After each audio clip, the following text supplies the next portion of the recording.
reading The World Viewed Reflections on the Ontology of Film by Stanley Cavell. Preface. Memories of movies are strand over strand with memories of my life.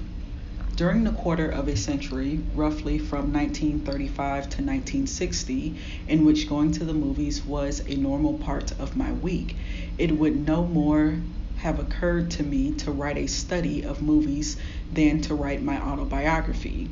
Having completed the pages that follow, I feel that I have been composing a kind of metaphysical memoir, not the story of a period of my life, but an account of the conditions it has satisfied. A book thus philosophically motivated ought to account philosophically for the motive in writing it.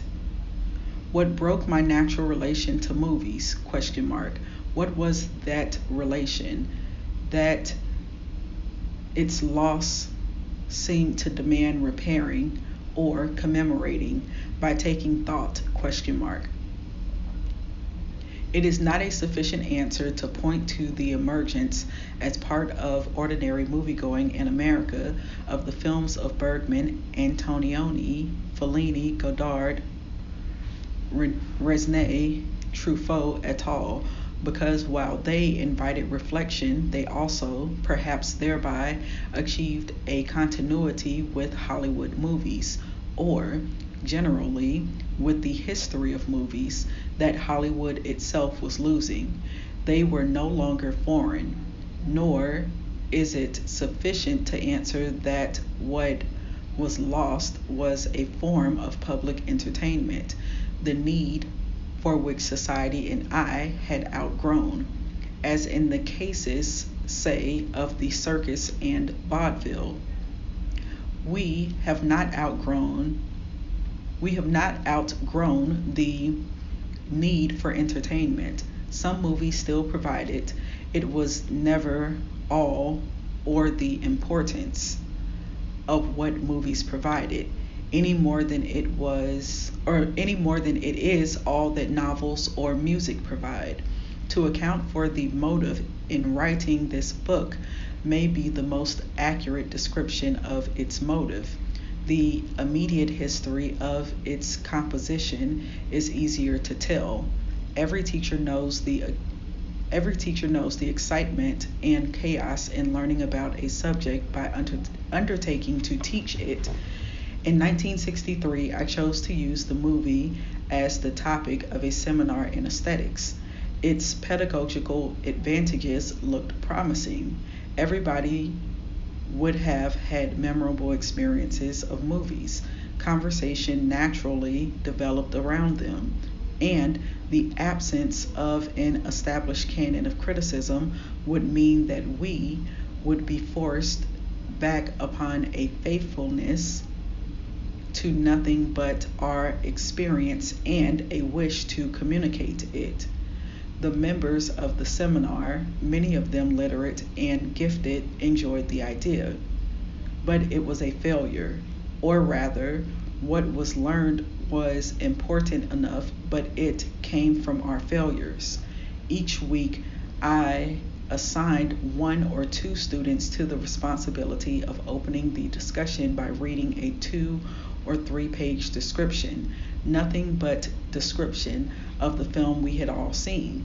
It turned out that the descriptions were never quite accurate, not always because some gross turn in the plot was out of order or an event had been forgotten, but often because more was described than had been shown.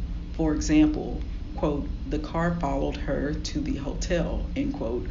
But in viewing the film, we had not known until later that the structure was a hotel. After that, I noticed that almost every summary statement of a movie, whether in newspaper quote criticism end quote or in brochures for a projected series, contains one or more descriptive inaccuracies. Is that because summaries don't really matter? Or because it is unclear what one wants from them? only about operas, certainly not about novels or stories or poems or plays, would we accept so casual and sometimes hilariously remote an account as we will about movies. It occurs at the highest level. Consider Truffaut's description of Part 1, Confess. Or consider Truffaut's description of part of I Confess. Block quote. As it happens, Father Michael was being blackmailed by Villette over a love affair prior to his ordination as a priest, and Keller had worn a cassock during the crime. These coincidences, together with the fact that Father Michael is unable to provide an alibi for the night of the crime, added up to a strong web of circumstantial evidence against him. Francois Truffaut, Hitchcock, New York, 1969, page 148, end of block quote. But Father Michael wasn't being blackmailed. The woman in the affair was. It feels as if he is. And not merely by Villette, but that's the movie. And then, quote, unable to provide an alibi, end quote, taken in its usual sense is false. Father Michael refuses to provide what he at that stage thought would be an alibi because it would implicate the woman. One reservation Hitchcock expresses to Truffaut about I Confess is that its essential premise of the inviolability of the confessional is not acceptable to a civilian audience, but the priest's early refusal to give an alibi at no matter what danger to himself works to prepare the believability of the premise. Another failure in the seminar's work was no less pervasive and far more disheartening. The willingness to forego theory and criticism was too proud a vow, particularly in view of our continuing inability to discover categories we had confidence in, or to make comparisons, e.g., with the novel, plays, and painting that really carried the weight we wished upon them. A frequent reaction to these dead ends was to start getting technical. Words flowed about everything from low-angle shots to filters to timings and numbers of setups to deep focus and fast cutting, etc., etc. But all this in turn lost its sense. On the one hand, the amount and kind of technical information that could be regarded as relevant is more than any of us knew. On the other hand, the only technical matters we found ourselves invoking, so far as they were relevant to the experience of particular films, which was our only business, are in front of our eyes. You can see when a shot begins and ends, and whether it's long, middle, or close. You know whether the camera is moving back or forth or sideways, whether a figure brings himself into the field of the camera or the camera turns to get him. You may not know how Hitchcock gets the stairwell to distort that particular way in Vertigo, but you can see that he got it. Then, what is the reality behind the idea that there is always a technical something you don't know that would provide the key to the experience? ? When the term was over, I started trying to work out bits of the questions the seminar had started in me.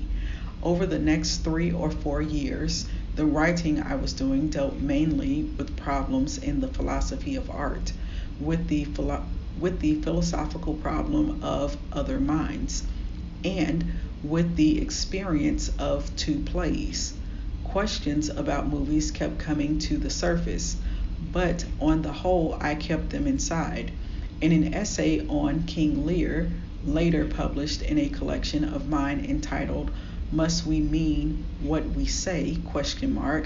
I managed to suppress them entirely, but months of immersion in the idea of theater, especially in ideas of an audience, of the actor, and of the theater's enclosed and total world, had their effect, and as soon as that essay was done, I found I wanted to extend its thoughts to the work of film. Several intellectual discoveries had in the meantime better prepared me to say what I wanted. I came to read Rousseau's letter to D'Alembert for the first time. The accuracies in what is often taken as Rousseau's paranoia helped me to overcome a certain level of distrust I had developed about movies and about my interest in them. As though I had, in thinking about movies, forgotten what there is to distrust in the uses of any art, more specifically, Rousseau's unobtrusive obsession with seeing. It is all about, quote, spectacle, end quote, with our going to the theater in order to be seen and not to be seen, with our use of tears there to excuse our blindness and coldness to the same situations in the world outside, with his vision that true spectacles in the good city will permit us to let ourselves be seen without shame, guided and confirmed my sense of the level at which viewing in an audience and out needs to be followed. At the same time, I began to study Heidegger's Being and Time, some of whose methods and concepts, especially his philosophical confidence in his native tongue and his suspicion of it, and his concept of the world, and his way of limiting knowing as our access to the world, were live for me. The final or immediate stimulus to consecutive writing came in early 1968 when I read some essays by Andre Bazin. A word may be in order here about my title.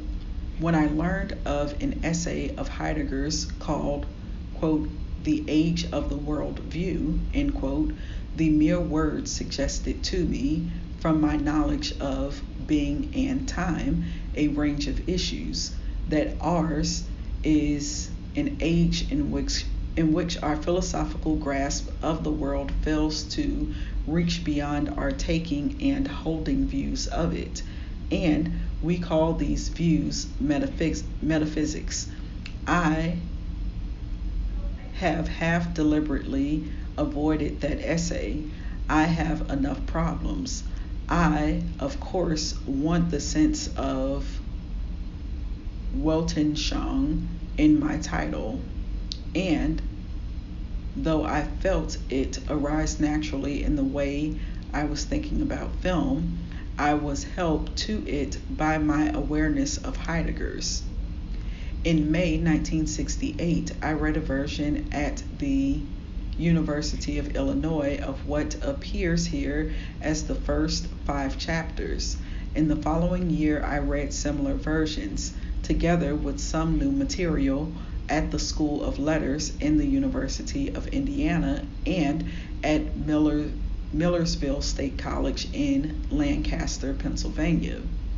Having got this far with the work, I had some words I could believe in to account for my experience of film, and I felt I should then proceed systematically, that I should somehow find a way to view and review a good number, at least, of American talkies, and then test the words against them. This proved to be impossible, not just practically, but because my thoughts would not form around any such procedure. I realized that I was seeing fewer movies than ever before and wanting to see fewer. And at the same time, memories of old movies and of the friends I had seen them with kept on asserting themselves.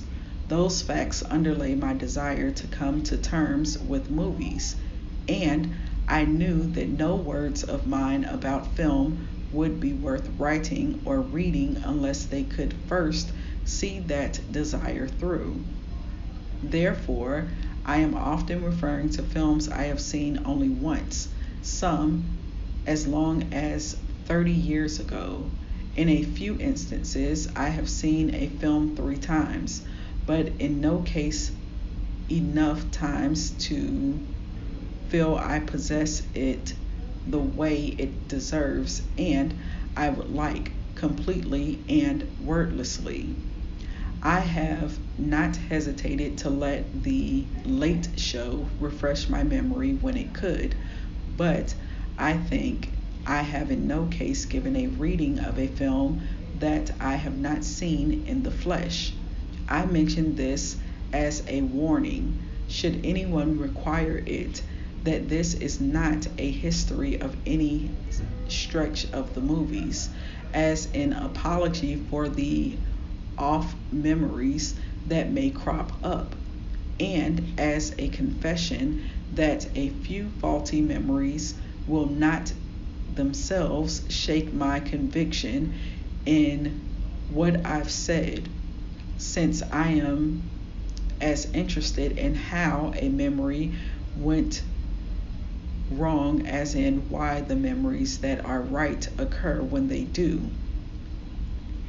Time in which to bring this work to its present conclusion was given me by a fellowship in the Center for the Humanities at Wesleyan University, to which I am deeply grateful. It is a particular pleasure to thank the staff of the center, especially Mrs. Tanya Senf and Mrs. Joan Farrell, for helping to make my year in residence there as efficient and enjoyable as I could have hoped it to be.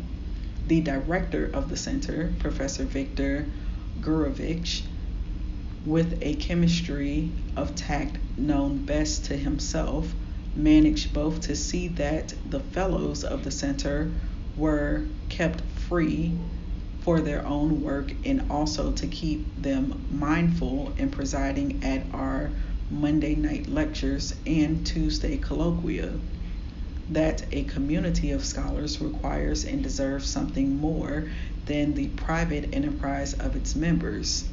I am grateful to John Hollander and to Elizabeth Sifton for a number of suggestions about my manuscript, as well as to Terrence Malick and to my wife, Kathleen Cohen Cavell.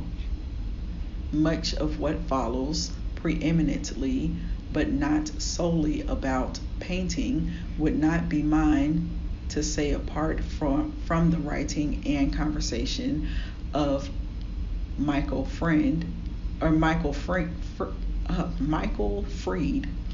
and the looking and reading he has assigned me in the history of the arts and in the criticism of Clement Greenberg, among others.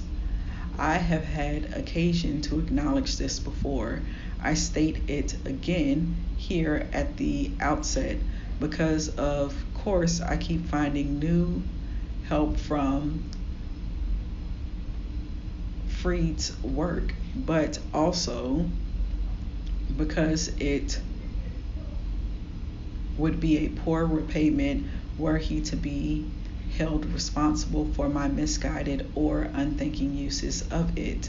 Above all, for my obsession with wanting to put everything my own way, I would have written a little book about film if Michael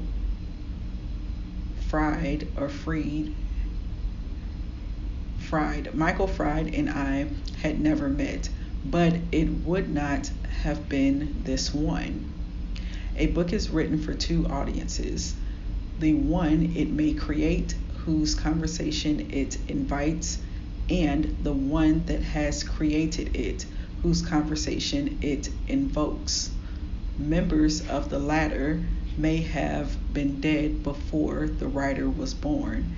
If alive, they may be strangers, enemies, or friends he no longer has the right to name.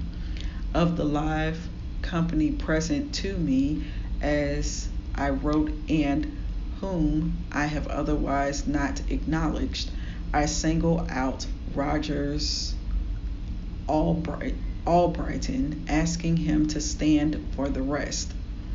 Middleton, Connecticut, or SC, Middleton, Connecticut, May 1971. And that was the preface to The World Viewed, Reflections on the Ontology of Film by Stanley Cavell.